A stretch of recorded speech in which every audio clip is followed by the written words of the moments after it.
Welcome back to the Law School Toolbox podcast.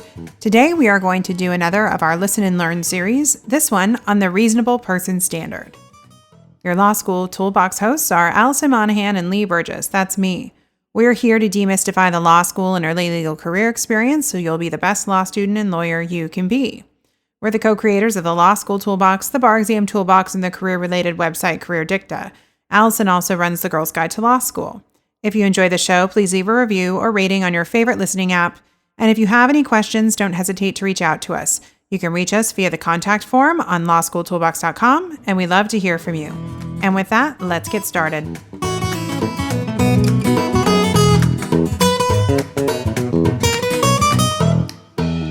Hello, and welcome back to the Listen and Learn series from the Law School Toolbox podcast. Today, we will be discussing the reasonable person standard in negligence, which, if you are taking torts, you may have already heard of by now. But who is this reasonable person and what makes him tick? How does this standard fit into a negligence analysis on an exam? We're going to be walking through a few examples, but first, let's take a quick look at the law and policy on this topic just to make sure we're all on the same page. As you may know already, a claim for negligence requires the plaintiff to establish 4 elements: duty, breach, causation, and damage. The word negligence can be a bit confusing because courts use it to mean that the cause of action is tenable. In other words, that all 4 of these elements are met. But courts also say things like, the defendant was negligent before even looking at the 4 elements, meaning that he just didn't act carefully enough. In other words, negligent can also mean that the defendant breached a duty without saying anything about causation or damage. Keep this in mind as you're reading cases. Now that takes us to what the reasonable person standard is. Often, the way a court will figure out if someone breached their duty of care is by comparing them to a reasonable person under the circumstances. Or your professor might call it a reasonably prudent person, or use some other terminology that sounds familiar. On your exam, use the language they give you. Whatever it's called, we are all talking about the same thing. Who is this person we hold everyone else's conduct up to? Well, first of all, the reasonable person is fictitious. No one in real life could possibly be this careful. He never jaywalks or looks at his phone while he's supposed to be concentrating. He always files his taxes on time, reads the manual before using a hairdryer, and probably doesn't go base jumping. That's not to say the reasonable person is perfect. He's not. The thing to keep in mind is calculated risk-taking. The reasonable person will look at risks that are foreseeable from their conduct. If I start a campfire, is it foreseeably going to burn down the nearby town? The reasonable person also looks at the extent of those risks, the likelihood of causing harm as compared to the utility of the action. In other words, is it worth it? What's the trade-off? When we apply the reasonable person under the circumstances, that means that we are also tasked with looking at the facts surrounding the situation. As we will discuss in a minute, the facts can make a big difference in whether an action is reasonable or not. If I jump out of a train while it is still moving because my friend dares me to do it, that's probably not going to be very reasonable. If I jump out of the same train while moving because there is a fire and it looks like the whole place is about to explode, well, that could actually be reasonable. The bottom line here is the surrounding facts make all the difference when deciding how reasonable the conduct was. For the purposes of this podcast, we're going to be skipping something called the learn in hand formula, but some classes will get into that in great detail. It's basically another way of deciding whether conduct was negligent. If you've heard your professor mention this and you don't understand it, be sure to ask in office hours or check out a supplement because it might be on your exam. For our purposes today, we are just looking at the reasonable person. So why do we have this standard anyway? Because the human experience is too vast and varied to be synthesized into statutory law. Can you imagine if there had to be a law in the books for every single action a person could take or fail to take? Plus, technology is constantly changing. For example, maybe smoking on the job or not wearing a seatbelt was reasonable at one point in time, but we know now that the rules have changed. So let's get into what the law says about how to judge reasonableness. And remember, a reasonable person under the circumstances is a way to judge breach. So under duty on your exam, you would first ask, is there a duty? And then say, well, if so, what does that duty consist of? Then, it's not until you get to breach that you would ask whether the defendant lived up to whatever standard of care applied in the situation at hand. So breach is the place that you would really get into the nuts and bolts of discussing the reasonable person. With that, let's look at some commonly tested standards. What if a person has a physical disability, for example, they are blind? Will they be held at the same reasonable person standard of always looking both ways before crossing the street? No. That's because the rule is that physical disabilities will be mapped onto the reasonable person standard. The rule would change. You would look at the reasonable blind person under the circumstances, or whatever the disability in question is. All right, seems fair enough. But what about mental disabilities? Do courts also look at personality, emotional disturbances, mental incompetence, or deficits of a person? The answer is no. So if a person of below average intelligence does something that is not very careful, he will still be held to the reasonable person under the circumstances standard. Well, how's that fair? Well, it's not really. But the problem is courts have decided that we need standards that are generalized enough to apply across the board, and that's the trade-off the law is willing to make. So the rule is mental disabilities are not mapped onto the reasonable person. They are held to the same standard as everyone else. Now, there are a couple other scenarios that are commonly tested. First, children. Children will be held to the standard of a child of the same age, intelligence, and experience. This means a couple of things. First, the analysis is a lot more subjective. And second, it can be important to look at the locale and situation of that individual child. For example, a kid operating a meat grinder or driving a tractor would be considered perfectly normal in some places. That's something you want to look at in your analysis. Now, that brings us to the big caveat to the child standard, and that is about adult activities. The rule is that a child engaged in adult activities will normally be held to the adult standard of reasonable person under the circumstances. It's almost like the law says, okay, kid, that thing you were doing is not a kid thing, so we are not going to treat you like a kid. Again, though, it can make a person look at what is considered a kid thing in the jurisdiction in question. Another common situation involves professionals. The rule is that a professional will be held to the standard of a person with the skill and knowledge of her profession. As always, the facts are what can turn the analysis one way or the other. So instead of saying reasonable person, we might say reasonable race car driver, or reasonable librarian, or reasonable dentist under the circumstances. We'll do some of this below in the examples. There are some other topics that are outside the scope of today's discussion. These are also ways to figure out breach, such as looking at an applicable statute or what is called negligence per se. We have another podcast on this. Or looking at customs in a particular trade or industry. If your professor has mentioned these, be sure to look into them. Okay, so now on to some hypos about the reasonable person. This is from a torts essay on the California bar exam from February 2011. As usual, we've cut out some facts to keep the exercise limited to our scope. So let's jump in. Gail is 16 years old and attends high school in school district. One day, Gail's teacher was relaxing in the teacher's lounge during the first 10 minutes of class time, as he usually did, leaving the students unsupervised.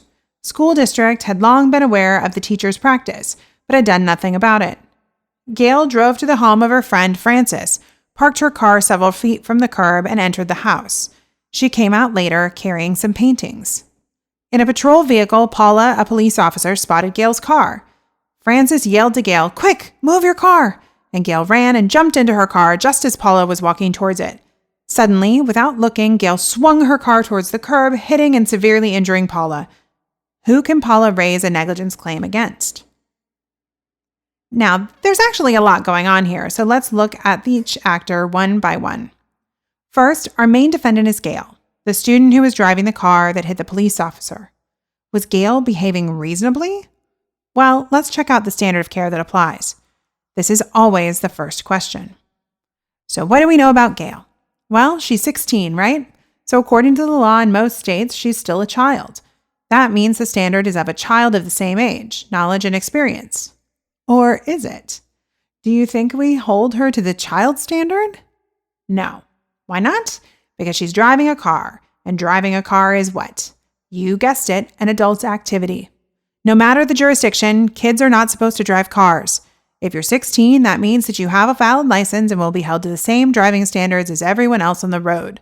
That tells us that we should use the regular old reasonable person under the circumstances standard. Got that? So we have a kid, but she's doing an adult activity, so we will treat her as an adult instead of a child. So does Gail pass the test? This is always our second question. Was she being a reasonable person under the circumstances? Well, to answer this, we need to look at what the circumstances were and then look at how she behaved. What do you think? Was there anything in these facts that made you think Gail was not acting reasonably? So let's look at the situation. She parked at the home of her friend Frances. So a home is probably in some kind of residential neighborhood where there are parking rules in place, right? We know there was a curb on the street. We also know she parked several feet from the curb. Is that reasonable? Well, let's visualize the situation. Sometimes it can really help to imagine the scene playing out like a movie. Okay, so parking several feet from the curb puts her car where? Well, right smack in the middle of the street. Not reasonable. Why not? Because other cars can't get around and she might block traffic or pedestrians. So what else did Gail do? She suddenly and without looking pulled her car to the curb, and the facts use the word swung, which makes us think that she did this quickly without much control. None of these things are reasonable. Reasonable drivers are careful drivers, and these actions would not pass the test. Now let's take a look at Frances. She is the friend who yelled, "Quick, move your car!" So question number 1, what standard of care do we apply? We don't know that much about Frances, and there is nothing to put her in any special standard, so we default to the regular reasonable person standard. Question number 2, did Frances meet the standard of care? In other words, did she act as a reasonable person under the circumstances? Well, let's look at the circumstances. That's your first step. Well, there was a cop walking up to her friend's car, which was unsafely parked. The cop had already seen the car and was coming towards it. Was telling Gail to move in this situation reasonable or not? What do you think? Well, here's a clue. It all depends on the facts. Now, on the one hand, you might see your friend about to get a ticket and think, sure, telling her to rectify the situation right away would be the safest thing to do. Plus, I could save her a parking fine. Totally reasonable. On the other hand, you might be thinking, wait a minute. It said the cop was walking towards Gail's car. Maybe it wasn't super safe to tell her to quickly move the car right where the person was walking. Not reasonable. And you know what? You could actually argue this either way. The important thing on any exam is that you use the facts to justify why you're saying what you're saying. That explaining is how you get maximum points. Now, this hypo is actually a gold mine for negligence arguments, which is another reason why we love to use it for practice. So let's try another one and turn our attention to the teacher.